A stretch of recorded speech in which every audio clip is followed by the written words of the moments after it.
وہ پنجابی کہانی قصہ جو بتایا ہوا ہے وارث شاہ نے کہ بھینسیں کسی اور نے چرائیں اور ڈولی کوئی اور لے گیا، یہ استحصال ہے۔ مزارعین تھکتے ہیں، مالک محصول اٹھا کے لے آتا ہے، مالک منڈی تک لے آتا ہے محصول، منڈی پہ آ کے آگے ایک اور طبقہ بیٹھا ہوتا ہے، وہ مالک سے وہ محصول لے لیتا ہے، اس کا نام جانتے ہوں گے آپ، وہ دکاندار نہیں ہوتا بلکہ اس کو کہتے ہیں آڑتی، دلال، آڑتی۔ یہ سارا محصول مالکین کا لے لیتا ہے ان سے، اس کا نام رکھتا ہے خریداری، خریدتا نہیں ہے، ویسے لے لیتا ہے ان سے، چونکہ انہیں آگے بیچنا ہے۔ یہ شخص، یہ دلال آڑتی، یہ مالکوں سے ان کی زمینوں کا محصول، زراعت کا محصول یہ لے لیتا ہے، لے کے آگے دکانداروں کو، چھوٹے دکانداروں کو آگے پھر بیچتا ہے۔ یہ سارا مال منڈی کا خرید لیتا ہے، لیکن پکانے کے لیے نہیں۔ مثلا منڈی میں جتنا آلو آتا ہے ایک آڑتی خرید لیتا ہے، ہزاروں ٹرک خرید لیتا ہے۔ آپ وہاں اگر کھڑے ہوئے، ایک طالب علم کھڑا ہوا، وہ حیران ہو جائے گا، شاید حیرت سے مر بھی سکتا ہے، وہ حیرت سے بلڈ پریشر ہائی ہو، وہیں رگ پھٹے اس کی کہ بھائی ہمارے مدرسے میں تو اتنے آلو آتے ہیں اور ہم کھا لیتے ہیں، مثلا 3 بوریاں آتی ہیں، یہ تو اتنے ٹرک لے رہا ہے، یہ ایک آدمی یا اس کا خاندان اتنے ٹرک آلو کھائے گا؟ یہ وہ کھانے کے لیے نہیں خریدتا بلکہ بیچنے کے لیے۔ کسی کا مال ہے، کسی اور کو بیچتا ہے، مالک مال کا کوئی اور ہے، خریدار مال کا کوئی اور ہے، یہ بیچ میں ان کے آپس میں واسطہ بنتا ہے۔ چونکہ مالک صرف مزدوروں کی محنت کھانے کا ہنر جانتا ہے، آلو بھی نہیں بیچ سکتا نالائق۔ مزدور لائق ہیں، انہوں نے آلو کاشت کیا، انہوں نے آلو اٹھایا، بوریوں میں بھرا، صاف کیا، گندم، چاول، ہر چیز یہ مالک اٹھا کے لے آیا۔ اب اس کی نالائکی کی حد دیکھیں کہ خود بیچ بھی نہیں سکتا، لا کے آڑتی کو دے دیتا ہے کہ تو بیچ۔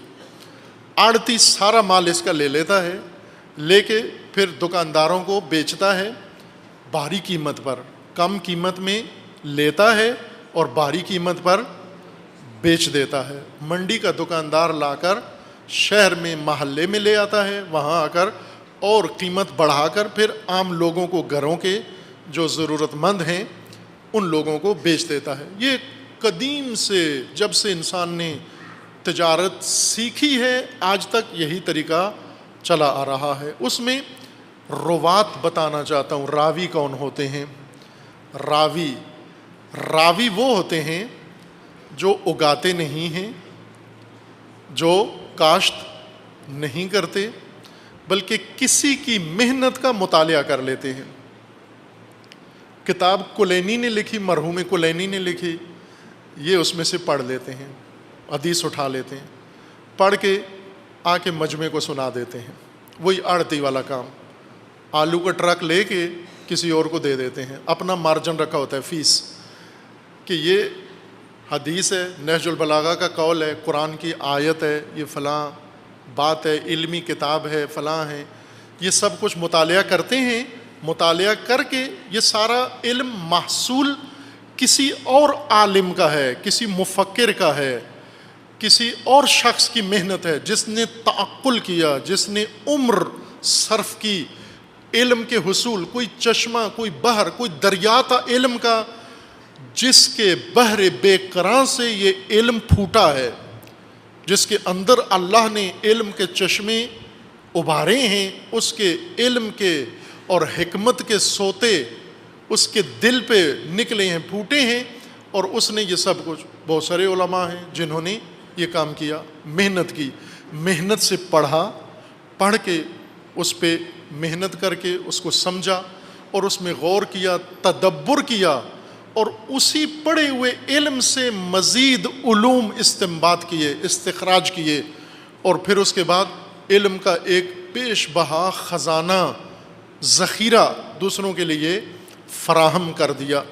اب آڑتی آ جاتے ہیں بیچ میں، روات العلم، جنہوں نے علم اٹھا کے آ کے مارکیٹ میں فیس لے کے بیچ دیا. 1 گھنٹہ حدیثیں سناؤں گا, اتنے پیسے لوں گا. میٹر ہے اس کا باقاعدہ, جیسے رکشے کا میٹر ہوتا ہے. پاکستان میں چلاتے نہیں ہیں, میٹر ہوتا ہے, چلاتے نہیں ہیں, لمس ہم لیتے ہیں, ادھر سے ادھر تک اتنے پیسے لے لوں گا. ویسے بجلی کے بھی میٹر ہیں, لیکن پاکستانی کوئی میٹر چلانا پسند نہیں کرتے. سارے میٹر انہوں نے آف کیے ہوئے ہیں. آف میٹر میں پاکستانی آسودگی محسوس کرتے ہیں, ان کے لیے آسائش ہے, آف میٹر میں چلتے ہیں. اب یہ شخص جو اس نیت سے آ کر پڑھتا ہے, داخلہ لیتا ہے, میں آتے ہی اسی نیت کے ساتھ ہیں, میں جاؤں گا مدرسے میں پڑھوں گا, داخلہ لیتا ہے, پڑھ کر ایک بہت معروف خطیب بنوں گا. چونکہ جب فیسیں سنتا ہے, خطیبوں کی فیسیں سنتا ہے, اس وقت کھلاڑیوں کے بعد سب سے بھاری معاوضہ خطیبوں کا ہے. کھلاڑی بہت مہنگے ہیں, پروفیشنل کھلاڑی. یہ پاکستان کے بیچارے رلتے رہتے ہیں کھلاڑی, یہ اتنا بھاری معاوضہ نہیں ملتا, لیکن دنیا میں کھلاڑیوں کو بہت بھاری معاوضہ ملتا ہے. اخباروں میں پڑھتے رہتے ہیں ہم. مثلا ایک فٹ بال کا کھلاڑی ہے, وہ اربوں روپے اس کی قیمت ہے. جیسے منڈی میں بیل آتا ہے, بہت شاندار اس کی قیمت لگتی ہے, اس طرح فٹ بال کے کھلاڑی باقاعدہ بیچتے ہیں, فروخت کرتے ہیں. اور اس کے بعد اگر ہم دیکھیں عالمی منڈی میں, تو خطیبوں کی قیمت دوسرے نمبر پر آ جاتی ہے. ان خطیبوں نے سارا علم جمع کیا, ٹوٹکے جمع کیے, تار و خشک جمع کیا, ہر چیز بٹوری اور مضمون تیار کیے, مجلسیں تیار کیں, گفتگو تیار کی, عشرے تیار کیے. کس لیے یہ سارا کچھ اکٹھا کیا, کس لیے یہ ڈائریاں بھریں, کس لیے یہ سب کچھ کیا؟ تاکہ بھاری فیسیں لوں. ابھی پاکستان میں علم حاصل نہیں کرتے. یہ ایک اور خوبی ہے وطن عزیز کی, کہ یہاں کی خوبیاں بہت نرالی ہیں دنیا میں, کہ یہاں اتنی بھی زحمت نہیں کرنی پڑتی کہ راوی کے طور پر علم حاصل کر کے ممبروں کے اوپر بیان کیا جائے. پاکستان میں خطیب بننے کے لیے فقط آپ کو چند چیزیں ہونی چاہیے. ایک تو بولنے کا ڈھنگ آتا ہو آپ کو, اور جھجک نہ ہو بولنے میں. اب جھجک میں کہہ رہا ہوں کہ یعنی کوئی شرم یا کسی پہلو سے نہ ہو انسان کے اندر. جھوٹ بولتا ہے تو بول دے, غلط بیانی کرتا ہے تو کر لے, قسم کھانی پڑتی ہے تو کھا لے, کوئی حکایت بیان کرنا پڑتی ہے کر لے.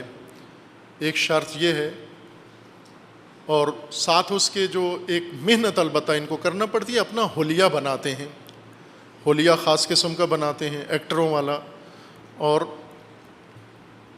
خاص قسم کے خط داڑھی بنواتے ہیں, وہ لکیر والی داڑھی, پینسل والی, خاص خط بنواتے ہیں, اپنی سٹائل, ہاتھوں میں کڑیاں ڈالتے ہیں, انگوٹھیاں پہنتے ہیں اس طرح, اور کنٹھے. یہ کافی ہے. علم کی ضرورت ہی نہیں ہے پاکستان میں خطیب بننے کے لیے. لیکن میں صرف پاکستان کے حوالے سے نہیں بات کر رہا, عمومی بات کر رہا ہوں. امیر المومنین کی حکمت عام ہے, ساری دنیا کے لیے ہے, کہ راوی کے طور پر علم حاصل مت کرو, رائی کے طور پر علم حاصل کرو. راوی سمجھیں کون ہوتا ہے؟ راوی جو علم حاصل کرتا ہے, مطالعہ کرتا ہے, اسٹڈی کرتا ہے, پڑھتا ہے, مطلب اکٹھا کرتا ہے, صرف اس مقصد کے لیے کہ اسے دوسروں تک پہنچانا ہے, اسے وہاں لوگوں کو سنانا ہے, یہ مضامین اس لیے اکٹھے کر رہا ہے. یہ راوی ہے علم کا, رائی نہیں ہے. فَإِنَّ رُوَاةَ الْعِلْمِ كَثِيرٌ, راوی علم کے بہت ہیں, آڑتی بہت ہیں, دلال بہت ہیں, جو علم پڑھتے ہیں, حاصل کرتے ہیں, علم ہے ان کے پاس, لیکن یہ علم عمل کے لیے, یہ علم فہم کے لیے, یہ علم ہدایت کے لیے, یہ علم رہنمائی کے لیے, یہ علم نورانیت کے لیے, یہ علم اصلاح کے لیے, یہ نہیں پڑھا. یہ علم صرف دوسروں کو سنانے کے لیے پڑھا ہے. معاوضہ لے کر یا بغیر معاوضے کے، فرق نہیں پڑتا. سارے راوی معاوضہ والے نہیں ہوتے، بعض بغیر معاوضے کے بھی راوی ہیں. رعاۃ العلم بنو، نہ روات العلم. راوی نہ رائی، نگہبان. نگہبان رائی کا مطلب یہ ہے کہ جب آپ تک کوئی حدیث پہنچتی ہے، خبر پہنچتی ہے، ائمہ اطہار سے پہنچتی ہے، اس کو سمجھو. اعقلو، سمجھو. الخبر اذا سمعتموہ، جب سنتے ہو روایت اس کو سمجھو. عقل رعایت، رائیانہ عقل سے، فہم سے اس کو سمجھو. رائی کی ذہنیت سے سمجھو اس کو، نہ راوی کی حیثیت سے اس کو سمجھو.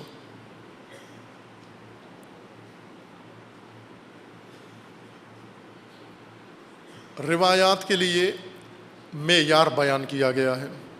ائمہ اطہار نے اپنے کلام کے لیے، اپنے اقوال کے لیے معیار، کسوٹی ذکر کی ہے کہ جب بھی آپ کے پاس حدیث پہنچے، روایت پہنچے، اس کو پہلے پرکھو.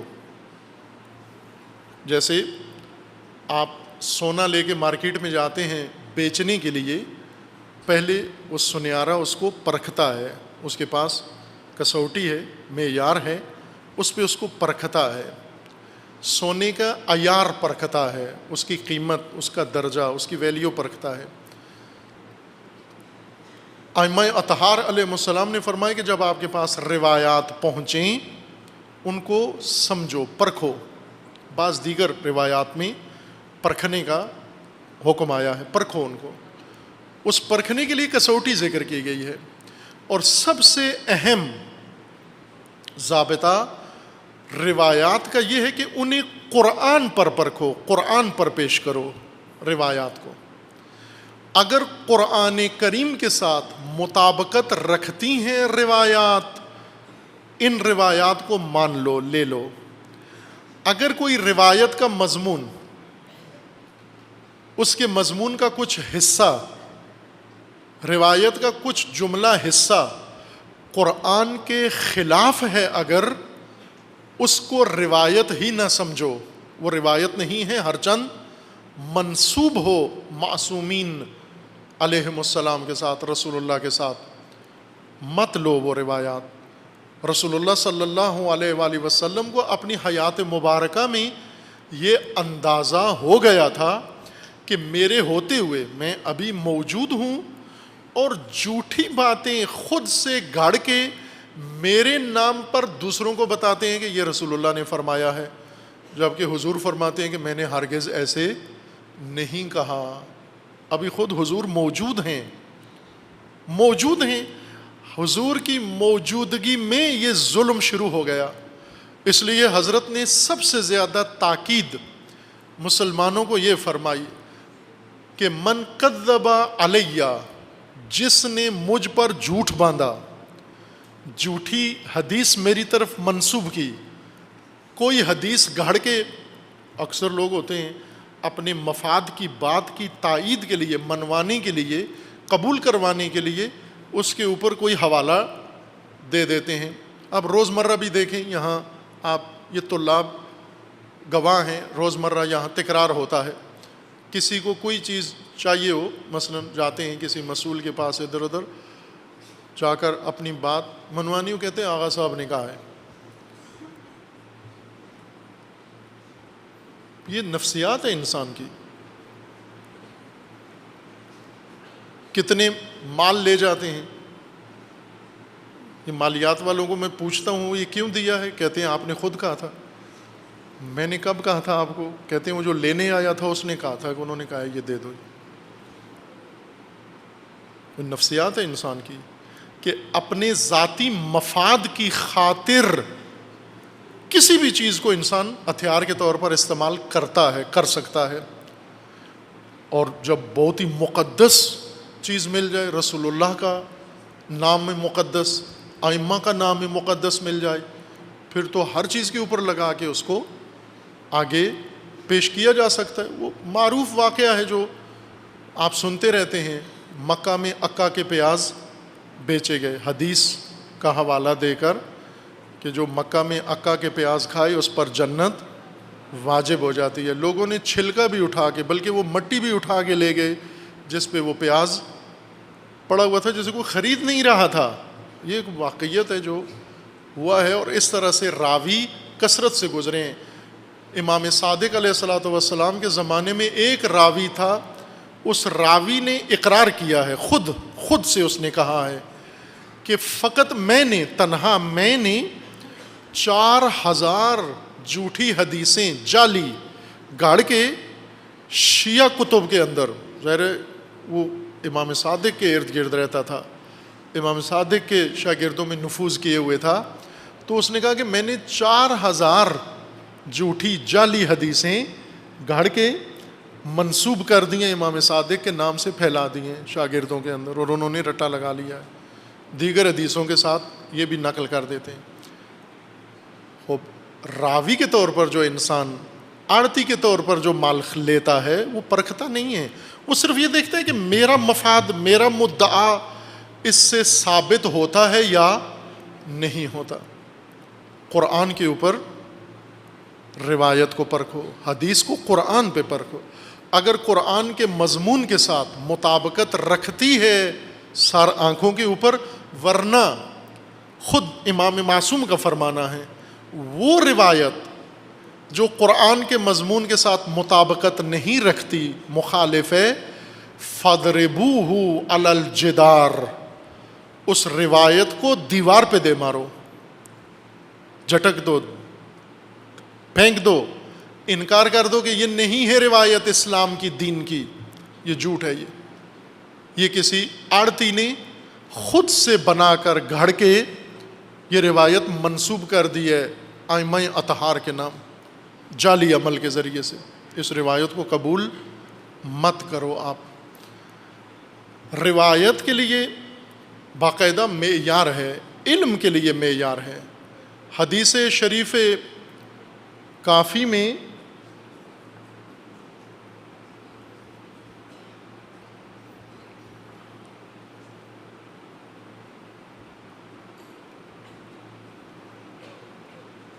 مرحوم کلینی رحمۃ اللہ علیہ نے ترتیب یوں دیا ہے کتاب کافی کو کہ پہلا حصہ جس کا نام اصول کافی ہے، اس میں پہلی کتاب ہے عقل و جہل، حکمت و حماقت، دوسری ہے کتاب العلم فی فضل العلم، فضیلت علم و عالم۔ اس دوسرے باب میں، کافی کے دوسرے باب میں، جلد اول میں، اور پھر دیگر کتابوں کے اندر، تمام روایات کی کتابوں کے اندر یہ روایات ذکر ہوئی ہیں جس میں علم کے حصول کے آداب ذکر کیے گئے ہیں، اور قسمیں طلاب کی اور علماء کی درج کی گئی ہیں، کتنی قسم کے طلاب ہوتے ہیں اور کتنی قسمیں علماء کی ہیں جو علم حاصل کیے ہوئے ہیں، کر رہے ہیں، کر چکے ہیں، اور جو کرنا چاہتے ہیں، ان کی کتنی اقسام ہیں۔ ان اقسام میں، ان روایات کے اندر بعض اقسام کی شدید مذمت کی گئی ہے، بہت شدید مذمت۔ ان مذمتی اقسام میں سے اس طبقے کی مذمت کی گئی ہے جو علم حاصل کرتا ہے چند چیزوں کے لیے۔ ایک، میرا کے لیے، میرا یہ بھی اصطلاح ہے، علمی اصطلاح، دینی اصطلاح، ائمہ کی اصطلاح، میرا کے لیے، میرا الجھنے کے لیے، جس طرح اکثر مومنین اس کو بڑا ایک دینی فریضہ سمجھتے ہیں، اور بعض اس کو تبلیغ دین سمجھتے ہیں، الجھنے کو، میرا اگر مثال کے ساتھ سمجھاؤں تو زیادہ آپ کو بات سمجھ میں آ جائے گی۔ دودھ سے مکھن کیسے نکالا جاتا ہے؟ یہ تو پتہ ہے نا کہ مکھن کہاں سے نکلتا ہے؟ کہاں سے نکلتا ہے؟ دودھ سے. الحمدللہ یہ بات متفقن علیہ ہے کہ مکھن دودھ سے نکلتا ہے. دودھ سے کیسے نکلتا ہے؟ بعض جگہ دہی بناتے ہیں، بعض جگہ نہیں بناتے. دہی بنا کے پھر اسے کیا کرتے ہیں؟ بلوتے ہیں.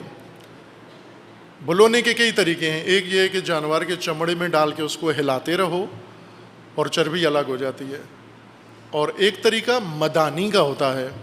مدانی ایک لکڑی ہے جس کے نیچے چرخہ لگا ہوتا ہے، 4 لکڑیاں، اور اوپر ایک لکڑی ہوتی ہے جسے مختلف علاقوں میں مختلف طریقوں سے اسے، کچھ جگہوں پر اگر لاہور میں دیکھیں میٹھی لسی پینی ہو تو وہ پہلوان دھوتی باندھ کے پیٹ آگے ڈال کے مٹکے کے اوپر بنیان پہنی ہوتی ہے اور وہ آپ کو میٹھی لسی بنا کے دیتا ہے. وہ اسی شکل میں لذیذ ہوتی ہے. اگر دبلا آدمی لسی بنائے تو پینے کا مزہ نہیں آتا. پہلوان کا پیٹ اتنا ہونا چاہیے کہ مٹکے کے ساتھ لگا ہوا ہو. پھر وہ ہاتھوں سے اس کو اوپر سے ہلاتا ہے، اس آپ کے حصے کی لسی کو تھوڑی دیر ہلا کے پھر اس لکڑی کو جو دودھ کے اندر چلاتا ہے وہ اسے مدانی کہتے ہیں. خوب یہ دودھ میں چلائیں تو مکھن نکلتا ہے، لیکن اگر یہ پانی میں چلائیں، پانی لے کے مٹکے میں ڈال کے جگ میں اور اس میں مدانی چلاتے رہیں آپ، کیا نکلے گا؟ کیا نکلے گا؟ کیا؟ خاک. پانی میں مدانی چلانے سے کیا نکلے گا؟ کچھ نہیں نکلے گا. پانی میں مدانی چلانے سے کچھ بھی نہیں نکلے گا. اسی کو مرا کہتے ہیں.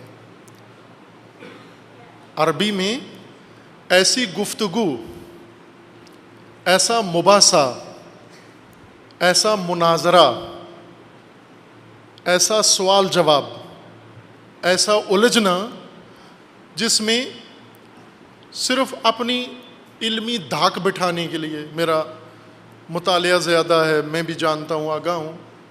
عام طور پر 2 آدمی بیٹھتے ہیں، خصوصاً طلباء علماء کی یہ ایک بہت بڑی کمزوری ہوتی ہے، مرا میں جلدی الجھ جاتے ہیں، مرا کرتے ہیں. بعض تو عوام میں اکثر تھک جاتے ہیں، کہتے ہیں چھوڑو بابا رہنے دو، یہ نہیں مانتا ہے، اٹھ کے چلے جاتے ہیں. لیکن عالم نہیں اٹھ کے جاتا، وہ کہتے ہیں جب تک چھوڑائیں گے نہیں اٹھ کے جانا نہیں ہے. الجھتے رہتے ہیں، بات پہ بات، بات برائے بات، گفتگو برائے گفتگو، بغیر مقصد کے کوئی موضوع شروع کر دیں گے، کوئی ایشو شروع کر دیں گے، پھر اس کے اوپر بولنا شروع کر دیں گے بغیر مقصد کے. یہ مرا ہے. کچھ لوگ ہیں علم حاصل کرتے ہیں اس طرح کے الجھنے کے لیے.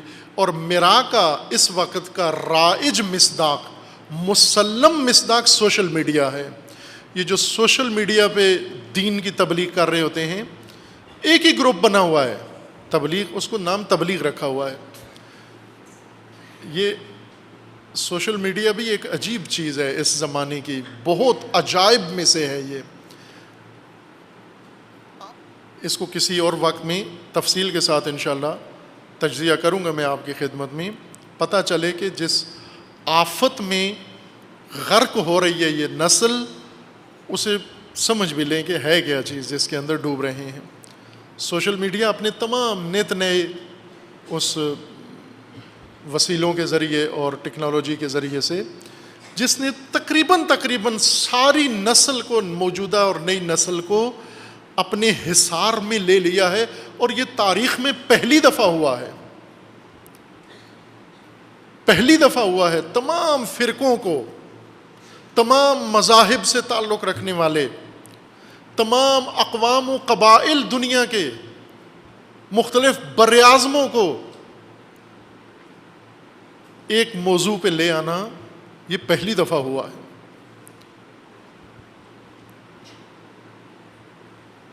اتنا پہلے نہیں ہوا تھا. بہت فوق العادہ ہے جو کچھ ہوا ہے. اور ہو رہا ہے، اور جس میں جو غرق ہوئے ہیں انہیں آگاہی نہیں ہے کہ کیا ہو گیا ان کے ساتھ۔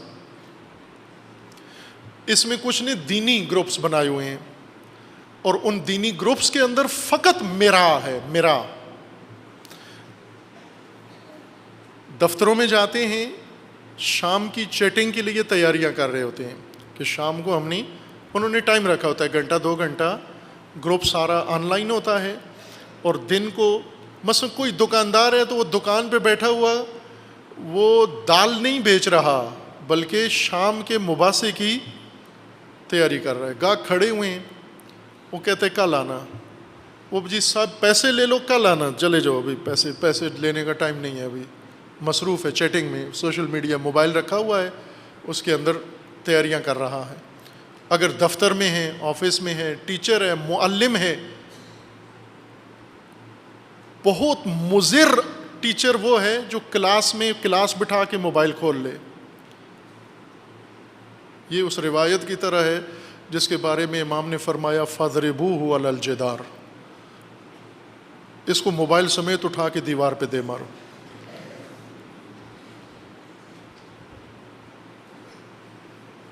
گھر میں بیوی بچے بیٹھے ہوئے ہیں، یہ موبائل نکال کے لگا ہوا ہے۔ مہمان بیٹھے ہوئے، مہمان خود بلائے، کسی کے یہاں مہمان گیا ہے، مثلا لڑکا گیا ہے، اس کا رشتہ ہونا ہے، لڑکی والوں کے یہاں لڑکا دکھانے گئے ہیں، جی اس لڑکے کے لیے رشتہ چاہیے، وہ یہ وہاں بیٹھا جا کے موبائل نکال کے لگا ہوا ہے۔ پھر تھوڑی دیر بعد ماں اس کو متوجہ کرتی ہے، پھٹے منہ ادھر دیکھ ذرا، تو تیری بات ہو رہی ہے۔ یہ غائب، یہ وہ کیا چیز ہے؟ حاضر و غائب۔ حافظ نے ایک موضوع چھیڑا ہے کہ ہیچ جم بین حاضر و غائب را دیدے ہی، دیکھا ہے کبھی ایسا مورا کہ جو حاضر بھی ہو غائب بھی ہو؟ حافظ کے زمانے میں نہیں تھا۔ حافظ کو بہت تعجب تھا کہ یہ کیسے ہو سکتا ہے کہ ایک آدمی حاضر بھی ہو اور غائب بھی ہو۔ اگر حافظ واٹس ایپ پہ ہوتے تو انہیں یقین ہو جاتا کہ ایسے ہو سکتا ہے، حاضر ہوتے ہوئے غائب بھی ہو۔ میں جس محفل میں اس سے غائب ہے، اس نے محفل میں محفل سجائی ہوئی ہے، رشتہ داروں میں بیٹھ کے اجنبیوں سے مصروف ہے، بیوی کے پاس بیٹھ کر نامحرم کے ساتھ چیٹنگ کر رہا ہے، اپنے بچوں کے ساتھ بیٹھ کر دوسروں کے بچوں کے ساتھ کھیل رہا ہے۔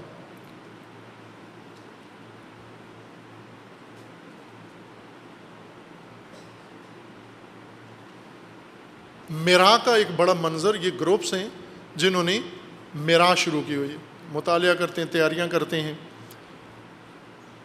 اور جا کر پھر میرا اس کے لیے علم حاصل کرنا ہی قدغن ہے، ممنوع ہے، ملامت ہے، لعن کی گئی ہے جو میرا کے لیے علم حاصل کرے۔ دوسرا مباحات، مباحات یعنی دوسروں کے اوپر دھاک بٹھانے کے لیے میں کتنا بڑا علامہ ہوں، علامت الدہر، مجتہد العصر۔ ایک آدمی کو لکھا انہوں نے اشتہار میں مجتہد العصر، تو اس نے تصحیح کروائی کہ جی جناب مجھے لکھیں مجتہد الصبح۔ بانیوں نے کہا جی کیوں سب مجتہد العصر ہیں، آپ مجتہد الصبح کیوں ہیں؟ تو انہوں نے کہا کہ اس لیے کہ میں عصر کی کبھی کبھی پڑھ لیتا ہوں، صبح کی نہیں پڑھی جاتی مجھ سے۔ مجتہد العصر وہ ہے جو عصر چھوڑ دے، مجتہد الصبح اس نے کہا میں مجتہد الصبح ہوں۔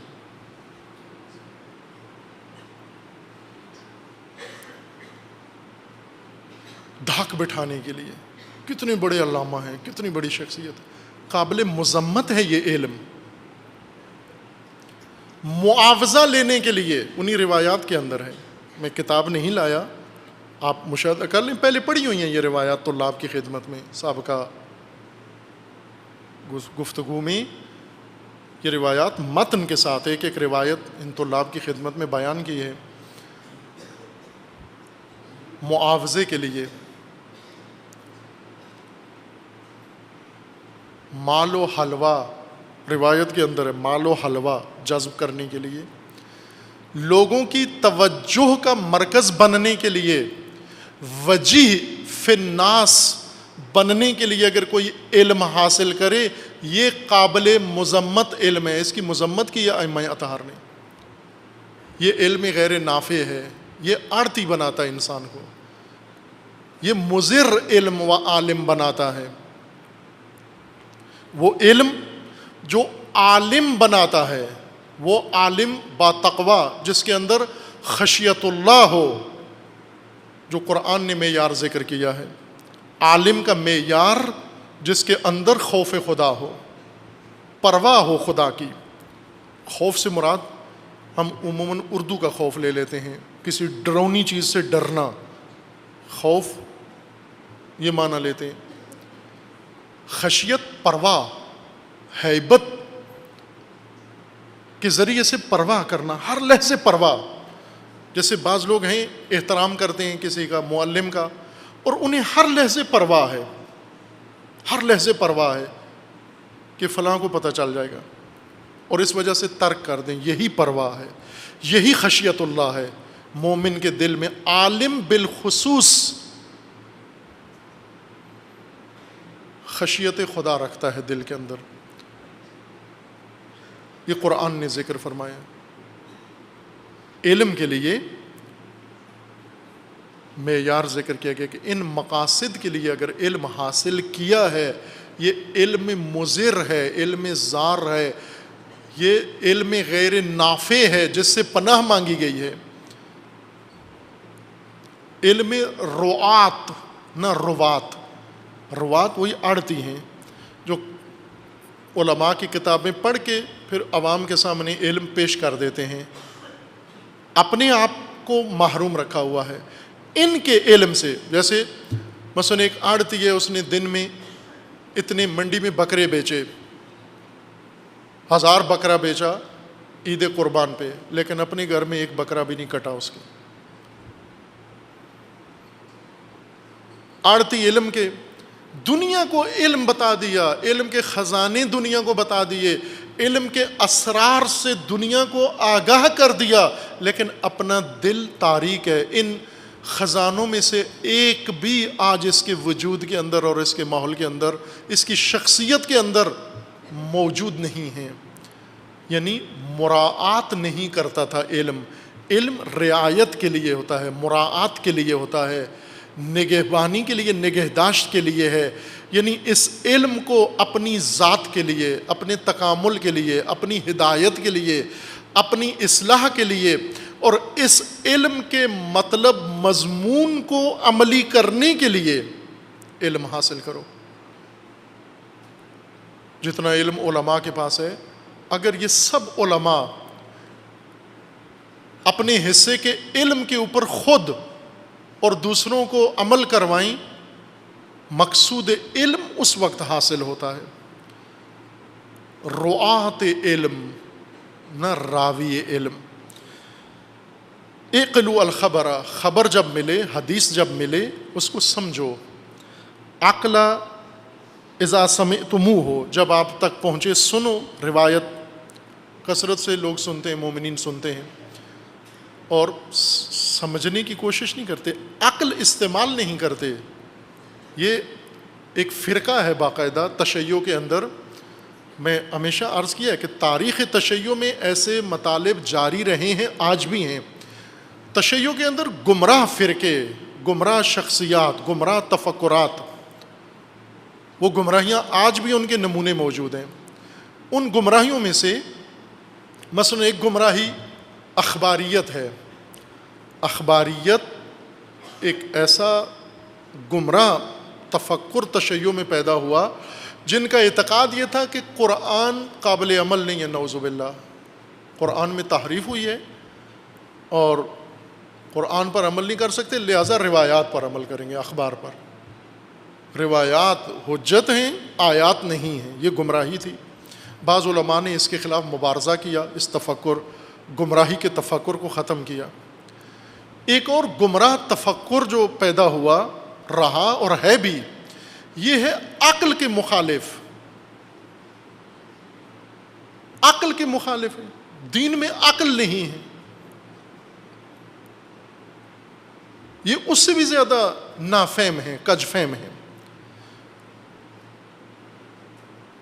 عقل کے مخالف اسی اصول شریف کافی میں روایت ہے حضرت امام موسیٰ کاظم علیہ الصلاۃ والسلام کی. امام نے ہشام ابن سالم، امام کے شاگردوں میں سے دو شاگرد ہیں بنام ہشام، ایک ہشام ابن حکم اور ایک ہشام ابن سالم. ہشام ابن سالم کو امام علیہ السلام نے یہ روایت بتائی. عقل کی اہمیت قرآن سے،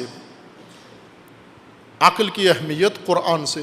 شاید اب میرے ذہن میں دقیق نہیں، 10 صفحات سے زیادہ بڑی حدیث ہے، 10 صفحوں سے بھی زیادہ بڑی.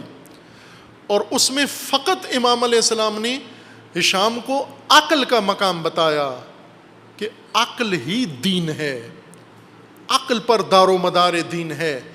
دین اترا ہی عقل کے اوپر ہے اور عقل کے لیے ہے. دین کو سمجھنا ہی عقل نے ہے. لیکن ایسے نافہم، بے عقل، بے خرد پیدا ہوئے جنہوں نے مومنوں کو یہ بتایا کہ نہ، عقل نہیں استعمال کرنی دین کے اندر. قرآن کی آیات ہیں جن میں خداوند تبارک و تعالیٰ نے عقل استعمال نہ کرنے کی مذمت کی ہے. کیوں عقل استعمال نہیں کرتے؟ کیوں تعقل نہیں کرتے؟ یہ عقل جو خدا نے دی ہے. بہت خوبصورت روایات ہیں اسی کتاب کے اندر عقل کے متعلق. ایک روایت یہ ہے کہ جس کی عقل نہیں ہے اس کا دین ہی نہیں ہے. ایک روایت میں ہے کہ خدا نے حضرت جبریل کو آدم علیہ السلام کی خلقت کے وقت جناب جبرائیل کو 3 چیزیں دے کر بھیجا. آدم کی تزئین کے لیے، آدم کی تکمیل کے لیے کہ آدم مکمل ہو جائیں، تکامل کے لیے 3 چیزیں بھیجا، اور تینوں ضروری چیزیں. ایک دین، عقل اور حیا. یہ اسی کتاب کے اندر یہ روایت ہے. اور حضرت جبرائیل لے کر آئے حضرت آدم کے پاس یہ 3 چیزیں، اور ساتھ فرما دیا کہ اللہ تعالیٰ کا حکم ہے ان 3 میں سے ایک کو لے سکتے ہیں آپ، باقی 2 واپس ہو جائیں گی. تو حضرت آدم نے عقل کو چن لیا، جبرائیل نے دین اور حیا کو کہا کہ آپ واپس ہو جائیں. تو وہ نہیں ہو گئے، واپس نہیں گئے. یہ زبان ہمیں سمجھانے کے لیے ہے. اصل حقیقت ماجرا چونکہ غیر جسمانی، غیر محسوس ہے، ہمیں محسوس انداز میں سمجھایا گیا ہے اس تمثیلی زبان میں. حضرت جبرائیل نے حضرت آدم سے کہا کہ آپ نے عقل لے لی، دین اور حیا کو کہا کہ آپ واپس ہو جائیں. وہ واپس نہیں گئے اور جبرائیل کو تعجب ہوا. دین اور حیا نے جبرائیل سے کہا کہ اللہ نے آپ کو یہ فرمان دیا تھا کہ یہ تینوں آدم کے پاس لے جاؤ، آدم سے کہو ایک کو چن لیں، رکھ لیں، باقی 2 واپس کر دیں. یہ آپ کو کہا، اور ہمیں یہ کہا دین اور حیا کو کہ ہمیشہ وہاں رہنا جہاں عقل ہو، ہمیشہ وہاں رہنا جہاں عقل ہو. اس حدیث کے مطابق دین اور عقل جدائی ناپذیر ہیں، جدا ہو ہی نہیں سکتے. ہمارے استاد بزرگوار حضرت آیت اللہ حسن زادہ آمولی دامہ ظلہ العالی، جو جامعیت میں، ذوالفنون ہونے میں اور اپنی اس خاص نوعیت میں، یعنی جس نوع کے شیخ بہائی جیسی ہستیاں گزریں، بعض تاریخ میں ایسے نادر شخصیات گزری ہیں جن کے اندر جامعیت تھی تمام علوم کی، معقول و منقول. ان میں کہہ لیں یہ آخری نشانی ہے اس سنخ کی، اس قبیلے کے علماء کی. ان کی ایک کتاب ہے مختصر سی، قرآن و برہان و عرفان از ہم جدائی نہ دارند. قرآن، عرفان اور برہان، ان میں جدائی نہیں ہے. جو ان کو جدا سمجھتا ہے نہ قرآن سے آشنا ہے، نہ برہان سے آشنا ہے، نہ عرفان سے آشنا ہے.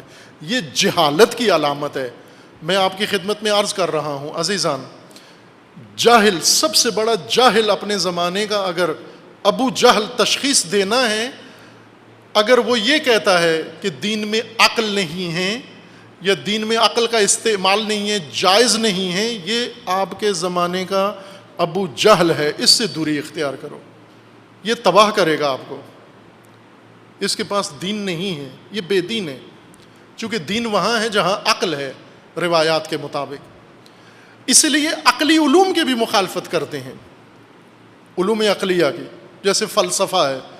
کیوں فلسفے کے دشمن ہیں؟ چونکہ عقلی علم ہے۔ خب عقلی علم ہونا گناہ ہے؟ بلے، ان کے نزدیک گناہ ہے، جو عقل ہے وہ گناہ ہے۔ حماقت ٹھیک ہے، عقل کے بعد ماذا بعد الحق الا الضلال، عقل کے بعد حماقت ہی رہ جاتی ہے۔ حماقت دین ہے ان کا، عقل ان کا دین نہیں۔ اللہ نے، رسول اللہ فرماتے ہیں کہ خدا نے آپ کو 2 رسول بھیجے ہیں، ایک رسول باطنی، ایک رسول خارجی۔ ایک رسول باطنی ہے، باطنی رسول عقل ہے آپ کی۔ بشر کو کیوں عقل دی خدا نے؟ عبث ہے، فالتو ہے، بے مقصد ہے، نعوذ باللہ۔ اللہ کا کام بے مقصد نہیں ہے، کیوں عقل دی؟ ہر فرد کو عقل دی، ہر ایک کو عقل دی، اس لیے کہ سارا دار و مدار ہی عقل پر ہے۔ انسان اور جانور میں فرق ہی عقل کی وجہ سے ہے۔ عاقل و جاہل ہی اصل فرق ہے دیندار اور بے دین ہونے کا۔ علوم عقلیہ کے بھی مخالف، اور علوم عقلیہ کے جو علماء ہیں ان کے بھی مخالف، ایسے بھی ہیں۔ علوم عقلیہ کے مخالف، علوم عقلیہ کے جو علماء ہیں ان کے بھی مخالف، علم کے دشمن، عالم کے دشمن، عقل کے دشمن۔ یہ ابو جہل سے بھی کئی قدم آگے ہیں۔ اعقلو، یہ روایت ہے امیر المومنین کی، اعقلو، تعقل کرو، سمجھو۔ جب روایت آئے، خبر آئے، اعقلو، سمجھو، عقل استعمال کرو۔ اذا سمعتموہ، جب سنو تو سمجھو۔ عقل رعایت لا عقل روایت۔ امام خمینی رضوان اللہ تعالیٰ علیہ نے اپنے ایک خطبے میں بیان فرمایا ہے کہ ان متحجرین نے، ان مقدس مآب شیاطین نے کتنا دکھ دیا امام خمینی کو۔ انقلاب سے بہت پہلے کی بات امام نے نقل کی، جو انقلاب کے بعد تک جاری رہی اور آج بھی ہے۔ وہ یہ تھی کہ امام خمینی فلسفہ پڑھاتے تھے حوزہ علمیہ قم میں۔ مدرسہ فیضیہ اس وقت ایک ہی مدرسہ تھا بڑا، اب الحمدللہ قم مقدسہ میں فیضیہ سے بھی بڑے بڑے مدارس بن گئے ہیں۔ اللہ تعالیٰ انشاءاللہ اس شجرہ طیبہ کو قائم و دائم رکھے۔ مدرسہ فیضیہ میں امام درس پڑھاتے تھے، اور امام کے بڑے فرزند مصطفیٰ خمینی جو نجف اشرف میں شہید کر دیے گئے، بہت لائق فرزند تھے امام کے، بہت۔ یہ چھوٹے تھے، مصطفیٰ خمینی چھوٹے تھے اس وقت۔ امام خمینی حوزہ علمیہ قم میں استاد کی حیثیت سے پڑھاتے تھے، فقہ پڑھاتے تھے، اصول پڑھاتے تھے، اور باقی جو رائج نصاب ہے اور اس میں سے فلسفہ بھی پڑھاتے تھے۔ فلسفہ پڑھانے کی شہرت تھی، اور بہت ہی معروف درس تھا امام کا، چونکہ امام جہاں فقہ میں بہت عمیق ہیں، اسی طرح فلسفہ میں، بلکہ اگر میں یہ کہوں تو مبالغہ نہیں ہے بعض بزرگان کے بقول کہ فلسفہ پڑھے بغیر دنیا کا کوئی علم انسان مکمل نہیں سیکھ سکتا، نہ علم دین نہ علم دنیا۔ آپ کو جتنے بڑے بڑے کسی بھی علم میں تحقیق کر لیں جا کر، مثلا ریاضی میں بڑے دانا چوٹی کے امام ریاضی کے سارے فیلسوف ہیں، فزکس کے امام سارے فیلسوف ہیں، کیمسٹری کے سارے امام فیلسوف ہیں۔ فزکس کا امام آئنسٹائن یہ فیلسوف تھا، فزکس اس کا ضمنی سبجیکٹ تھا۔ ریاضی اور الجبرے کے جتنے امام ہیں جن کے دسترخوان پہ آج بیٹھے ہوئے اکیڈمیوں میں پتلونے اور ٹائیاں پہن کے آپ پڑھتے ہو، یہ سب کے سب فلسفے کے دسترخوان کے پروردہ ہیں۔ آپ ملازمت کے لیے فزکس پڑھتے ہو، انہوں نے کائنات خدا سمجھنے کے لیے فزکس پڑھی ہے۔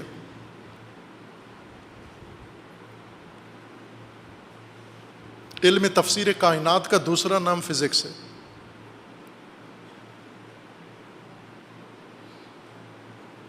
فلسفے کے بغیر کیا سمجھ میں آتا ہے؟ دین سمجھ میں آتا ہے فلسفے کے بغیر؟ آپ دیکھ لیں، فلسفے کے بغیر دین جنہوں نے سمجھا ان کا دین دیکھ لیں کیا ہے۔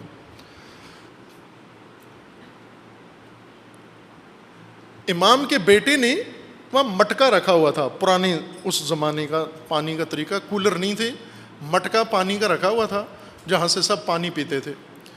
امام کے بیٹے نے، مصطفیٰ خمینی نے، بچہ ہے، اس بچے نے اس مٹکے سے پانی پیا۔ بعد میں ایک بڑے عالم آئے، بڑی توند والے، بڑے امامے والے، وہ آئے، انہوں نے وہ پیالہ کپ اٹھایا، جا کر نلکے پہ دھویا۔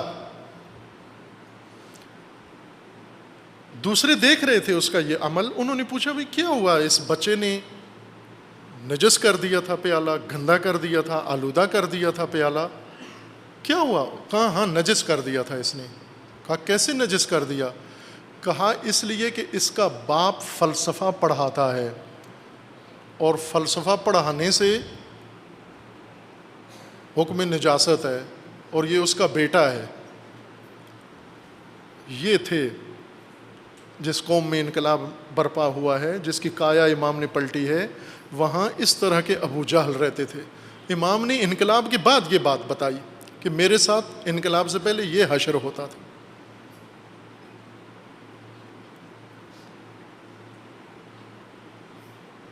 ابھی بھی ایسے نادان موجود ہیں، ایسے ابو جہل موجود ہیں جو امام خمینی کو دین سے خارج سمجھتے ہیں۔ کیوں؟ چونکہ علوم عقلیہ کے ماہر تھے، فلسفہ کے ماہر تھے، علم عرفان کے ماہر تھے، کتابیں لکھی ہیں انہوں نے، اس وجہ سے یہ موجود ہیں، یہ آپ کے ملک میں بھی موجود ہیں۔ امیر المومنین کیا فرما رہے ہیں؟ اعقلو، امیر المومنین کے پاس ایسا طبقہ تھا جب سنتے تھے تو سمجھتے نہیں تھے۔ یہی جو آج ہیں یہ اس وقت تھے اور کثرت سے تھے۔ امیر المومنین کی فوج میں تھے اور 12,000 تھے خوارج، جو سنتے تھے سمجھتے نہیں تھے، اور جو سنے اور سمجھے نہیں وہ امام علی کے مخالف، امام علی کا قاتل۔ آخر انہی نے امیر المومنین کو قتل کیا۔ آج یہ خوارج کی ذہنیت رکھنے والے امام خمینی کو خارج از اسلام کہتے ہیں، وہ خوارج امیر المومنین کو نعوذ باللہ کہتے تھے آپ خارج از اسلام ہیں۔ توبہ کریں۔ امیر المومنین کو جو انہوں نے شہید کیا، تلوار چلائی، پہلے یہ فتویٰ دیا امیر المومنین کے متعلق، پھر اس کے بعد تلوار چلائی، جواز پہلے بنایا قتل کا۔ خوارج تفکر سے بنتا ہے۔ اعقلوا الخبر اذا سمعتموہ، جب خبر سنو تو سمجھو، عقل سے کام لو، تفکر کرو، تعقل کرو۔ عقل رعایت، رائی کی فہم کی طرح، اس شخص کی طرح جس نے اس کو سمجھ کر اس کو اپنانا ہے، جس نے اس کو سمجھ کر اس کو محفوظ کرنا ہے، اس چیز کو سمجھ کر اس پر عمل کرنا ہے، اس کو اپنے کام میں لانا ہے۔ اس طرح سے علم کو سمجھو۔ لا عقل روایت، عقل راوی کی طرح نہ ہو کہ سنانے کے لیے، آگے پڑھانے کے لیے، آگے بتانے کے لیے، پھر انسان خود خالی ہوتا ہے۔ آداب پڑھاتا ہے، آداب سے خالی ہے۔ احکام پڑھاتا ہے، احکام کا تارک ہے۔ ایمان پڑھاتا ہے، ایمان سے محروم ہے۔ اگر راوی کے طور پر علم حاصل کریں، فإن رواة العلم كثير ورعاته قلیل، علم کے راوی بہت ہیں اور علم کے راعی قلیل ہیں، بہت کم ہیں. اور یہ امیر المومنین کی حسرت ہے کہ راوی کم ہوں اور راعی زیادہ ہوں. اس دور میں پیدا ہو جائیں، اس عصر میں پیدا ہو جائیں. اگر راوی زیادہ ہوں علم کے، یہ راوی آڑتیوں کی طرح ہیں، علم فروش ہیں، اور علم فروشی پہ جب آ جائیں تو پھر ان کے فتووں کی کوئی حد نہیں ہوتی. راوی علم دین، جس نے علم دین پڑھا نہ رعایت کے لیے بلکہ روایت کے لیے، ان میں سے ایک قاضی شریح تھا. اس نے ملازمت کے لیے علم دین پڑھا تھا اور ملازمت ملی. قاضی القضات کئی دور میں قاضی القضات رہا، امیر المومنین کے دور میں بھی قاضی تھا، خلفاء کے دور میں بھی قاضی تھا، امیر المومنین کے بعد تک قاضی رہا، یزید کے زمانے تک زندہ رہا. اور اس سے فتویٰ لیا گیا کہ امام حسین علیہ السلام نے حکومت وقت کے خلاف قیام کیا ہے، حاکم کے خلاف حکم کیا ہے، شریعت کیا کہتی ہے. اس راوی علم نے، اس بے خرد انسان نے، اس علم فروش نے، جو عالم تو تھا لیکن علم کی رعایت نہیں، روایت کا عالم تھا، اس نے فتویٰ دیا کہ جو بھی حکومت کا مخالف ہے اس کا قتل واجب ہے.